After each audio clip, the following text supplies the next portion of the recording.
आज दिनांक 2 दिसंबर 2022 को प्रातः 7:23 का लिया गया ये चित्र।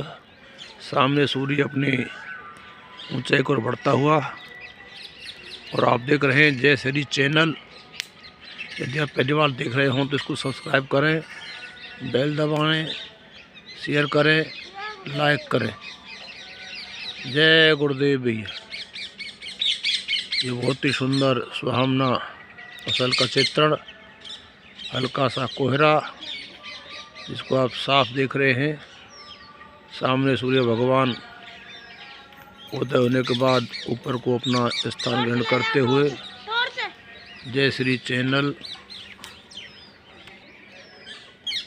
जय श्री चैनल। आज दिनांक चलो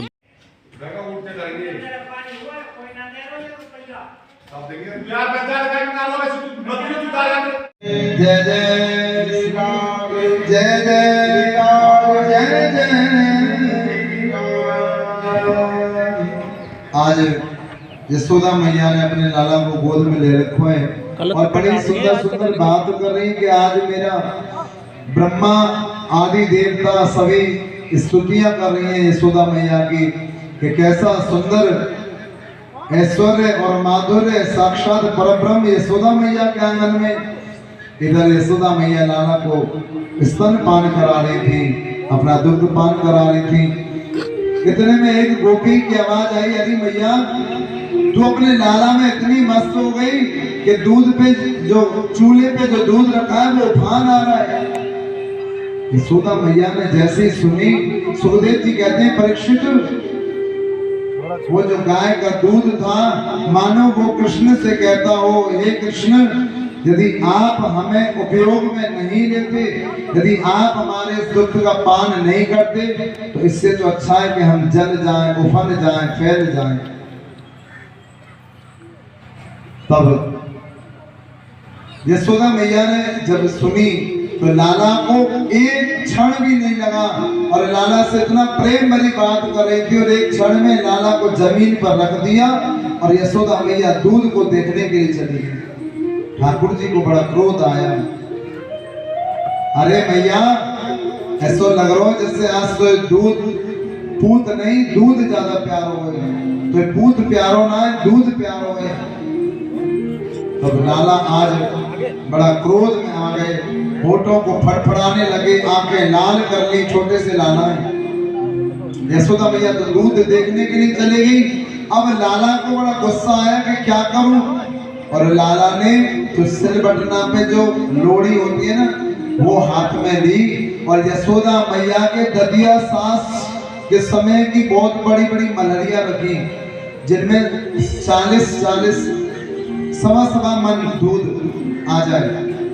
इतनी पुरानी मटकी लगी थी। यशोदा मैया ने सोचा होगा कि जब लाला को ब्याह होगा तो अपनी बहू को भी यही मटकी में दूंगी, क्योंकि मुझे भी जब मैं आई थी तो यही मटकी मिली थी।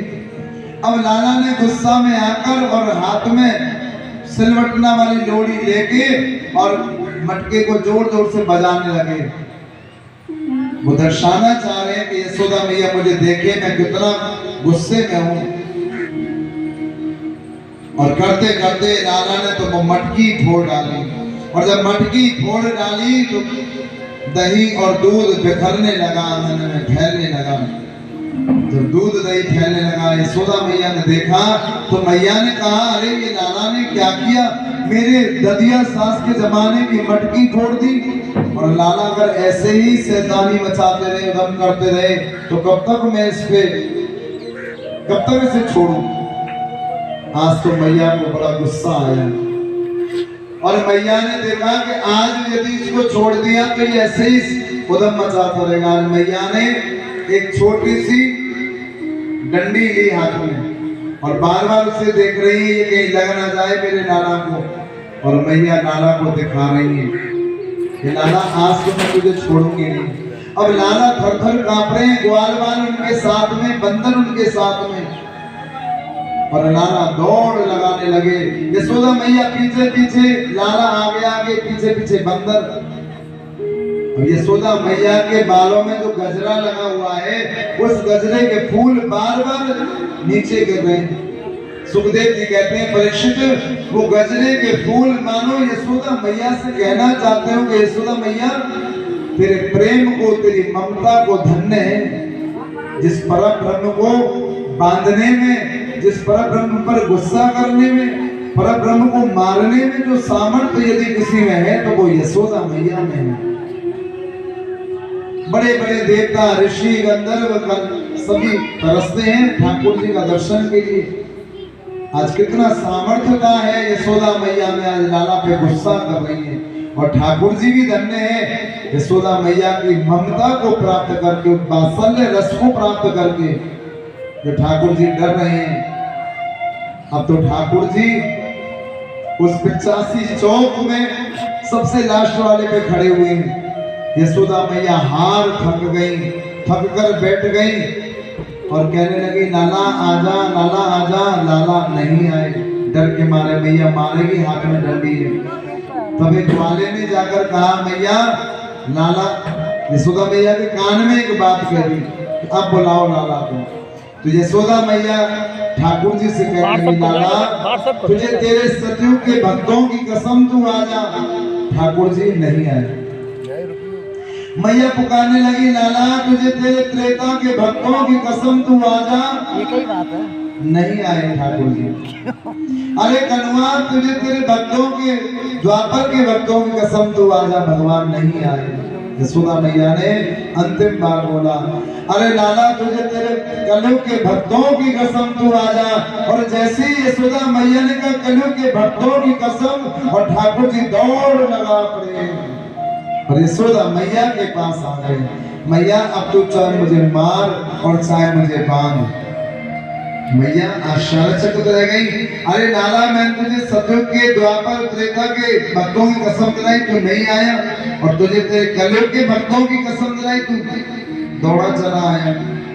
ठाकुर जी कहने लगे अरे मैया कलयुग में मेरे 2-4 भक्त ही होंगे जो मुझे प्रेम करेंगे, जो मुझे अपना मानेंगे, और तू उनकी भी मुझे कसम दे रही है। सुखदेव जी मानो कहना चाहते हो कि कलयुग में केवल और केवल स्वार्थवश भगवान की पूजा होगी, और ऐसा देख भी रहे हैं। भगवान को स्वार्थ के अनुसार भगवान की पूजा होती है।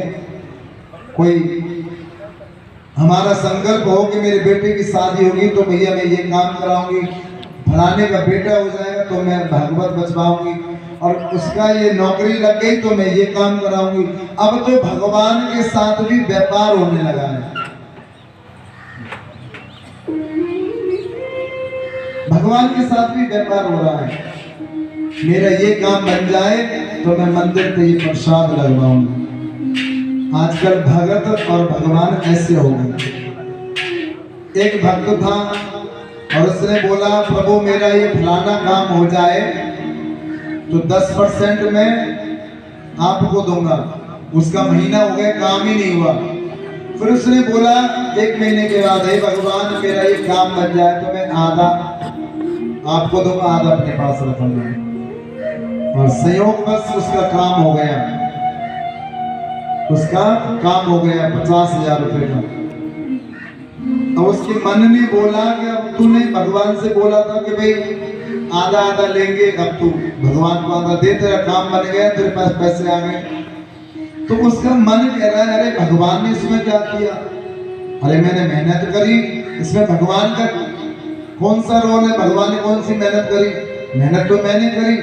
फिर एक मन कहने लगा अरे नहीं, तूने बोला है कि आधा भगवान ने मेरा ये काम करवा दे तो आधा पैसा मैं आपको प्रसाद चढ़ाऊंगा या आपको दूंगा। उसने बोला कि चलो अब भगवान को देने की बात है तो देने तो पड़ेंगे। तो उसने बोला कि ठीक है भगवान ये पैसे रखे हैं यहाँ पे सामने और जितने तुम्हें चाहिए उतने उठा लो, मैं आंख बंद कर लेता हूँ। अब भगवान को आंख बंद, आप भगवान को पैसे थोड़ी उठाएंगे। उसने कहा अरे बड़े भोले हैं भगवान तो, अरे भगवान को काम ही क्या पैसों से। फिर भी कहा कि नहीं, बोल रखा है कि आधे पैसे भगवान को दूंगा। तो उसने कहा ठीक है भगवान। एक रेखा खींच दी और कहा कि इस रेखा से पार जो जाएंगे पैसे वो तुम्हारे, और इस पार रह गए तो मेरे। अब फेंकने भी उसी को थे, अब वो सारे फेंकने लगा। और रेखा के पार गलती से 2-4 चले गए तो कहने लगा ठीक है बस इतने से ही। अरे आप तो बहुत शर्माते हो पैसे लेने में, 2-4 सिक्के ही लिए। मैं चलो अंतिम बार और देख ले भगवान को। उसने बोला हे भगवान, हे ऊपर वाले, अब मैं आपको पैसा दे रहा हूं और ऊपर फेंकूंगा, जितने ऊपर रह जाए वो तुम्हारे नीचे गिर जाए जो मेरे। और उसने पैसे फेंके ऊपर, कोई रुके थोड़ी, वो सारे नीचे आ गए। कि कितना भोला है भगवान, 1 रुपए नहीं लिया मुझसे। तो ऐसा व्यवहार रह गया हमारा। सोचते भगवान कौन सा देख रहे। फिर बाद में कभी मन आता है कि भाई भगवान ने क्या किया है, सारी मेहनत मैंने करी। कोई बच्चा पढ़ाई में अगर पास हो जाए, प्रार्थना करे भगवान में पास कर देना, तो बाद में वो श्रेय अपने ऊपर ही लेता है कि मैंने मेहनत करी, भगवान ने इसमें क्या किया। अच्छा कोई गलती से अपराध हो जाए या फेल हो जाए तो सबसे पहले रिश्तेदार यही बोलते हैं अरे भगवान ने कैसा कर दिया इसके साथ। तो भगवान को दोष देते हैं। मतलब बुरा हो रहा है तो भगवान ने किया है और अच्छा हो रहा है तो मैंने किया है। तो ठाकुर जी कहते हैं मैया कलो के भक्तों की कसम मत दिला, 2-4 होंगे सच्चे भक्त, उनकी भी यदि कसम दिला दोगी तो मुझे प्यार कौन करेगा, मुझे कौन इतना स्नेह करेगा।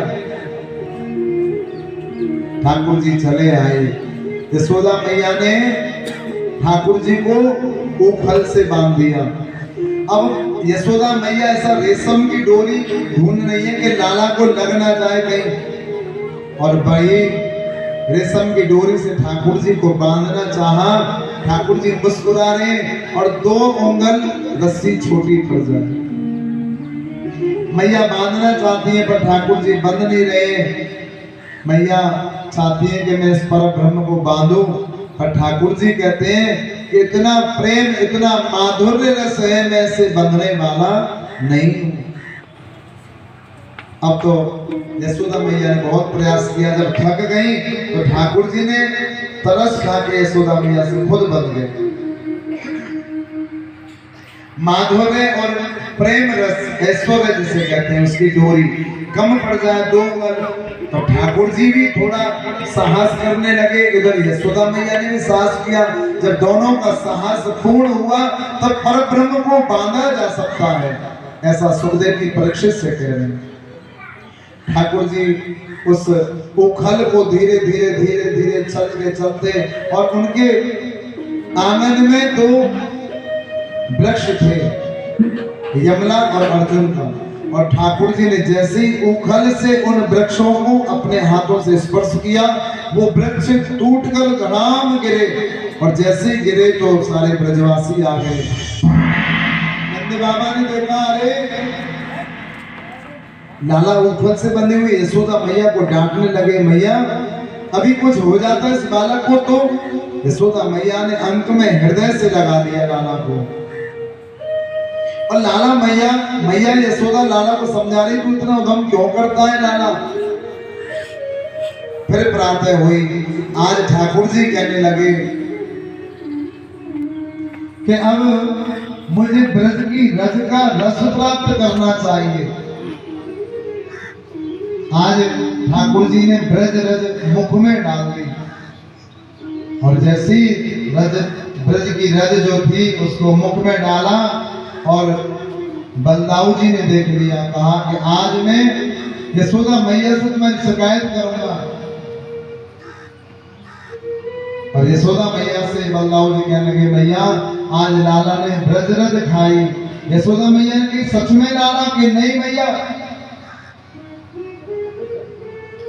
अरे मैंने ब्रज की रज नहीं खाई, मिट्टी नहीं खाई। बलदाऊ जी कहते हैं मैया मैंने इसे खाते हुए देखा। तो ठाकुर जी कोने में ले गए बलदाऊ जी को, कहा बलदाऊ जी यदि आप मेरी शिकायत कर रहे हो तो शिकायत मैं भी करना चाहता हूँ। क्या मेरी शिकायत है? कहने लगे मैं भी कह दूंगा बलदाऊ जी भांग का गोला खाते हैं। और जब मैया को पता चलेगी फिर यशोदा मैया ने पूछी बलदाऊ जी से, क्या इसने मिट्टी खाई? बलदाऊ जी कहने लगे, मेरे सामने तो ना खाई, पीछे से खाई हो तो पतो ना है। यशोदा मैया ने कही, लाला मुंह खोल। और ठाकुर जी ने जैसे ही मुख खोला, यशोदा मैया ने लाला के मुख में ब्रजरस तो नहीं देखी, पर पूरा ब्रह्मांड ठाकुर जी के मुख में देखा। यशोदा मैया ने देखा पूरा ब्रह्मांड, उसमें भारतवर्ष में भी जम्मू द्वीप, उत्तर प्रदेश, और उसमें भी ब्रज देखा 84 कोस का। उस ब्रज में भी गोकुल देखा, गोकुल में यशोदा मैया का, नंद बाबा का 85 चौक वाला आंगन देखा। उसमें भी यशोदा मैया लाला के मुख को देख रही है। मैया ने जब ये दृश्य देखा तो बेहोश होकर गिर पड़ी। ठाकुर जी ने सारी जो बात याद थी मैया को सब बुला दी। यशोदा मैया ने कहा कि लाला मैंने भी तेरे मुख में कुछ देखा। तब ठाकुर जी ने कहा, मैया आपने सपने देखा क्या? और ठाकुर जी ने ब्रजरज को पाया, क्योंकि ये ब्रज की रज इतनी परम पवित्र है, जहां वास श्री राधा रानी का, ठाकुर जी का। तो ठाकुर जी ने ब्रजरज का मान बढ़ाया, खुद उस ब्रजरज का पान किया। इधर फिर कंस ने फिर एक तृणावर्त नाम के दैत्य को भेजा, और इस तृणावर्त के राक्षस को भगवान ने फिर उद्धार किया। तब नंद बाबा और उपनंद बाबा ने आदेश किया कि हमें इस ब्रज में नहीं रहना चाहिए, इस गोकुल में नहीं रहना चाहिए। फिर कहाँ जाएं? कहने लगे श्री राम वृंदावन हमें चलना चाहिए। अब तो सभी ब्रजवासियों ने अपने घर का त्याग किया और बैलगाड़ियों में अपना सामान भरकर वृंदावन चल पड़े। बोली वृंदावन बिहारी लाल की जय। अब तो ठाकुर जी का वृंदावन, जहाँ यमुना जी किलोल कर रही है, पशु पक्षी जहाँ राधे राधे गाते हैं, जहाँ लता पताएं भी ठाकुर जी का नाम स्मरण करते हैं, सब वृंदावन धाम है। मन चल रे वृंदावन धाम, राधे राधे गाए।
मन चल रे वृंदावन राम राधे राधे गाए। बोले श्री वृंदावन में आवे नाम की। आज सभी ग्वाल वाल नंद बाबा यशोदा मैया ठाकुर जी को वृंदावन ले आई और सुंदर वृंदावन में रहने लगे। अब तो वृंदावन में जब ठाकुर जी रहने लगे, यमुना जी का पान किया ठाकुर जी ने, और वृंदावन में जब ठाकुर जी आए तो ग्वाल वालों के साथ, अब तो बलराम जी ग्वाल वालों के साथ गाय चारण के लिए जाते। आज ठाकुर जी ने कहा मैया मैं भी गौ चारण के लिए जाऊंगा। कार्तिक शुक्ल पक्ष की अष्टमी को जो गोपाष्टमी होती है, उस दिन ठाकुर जी ने गौ चारण लीला प्रारंभ करी। बोली श्री वृंदावन बिहारी लाल की जय।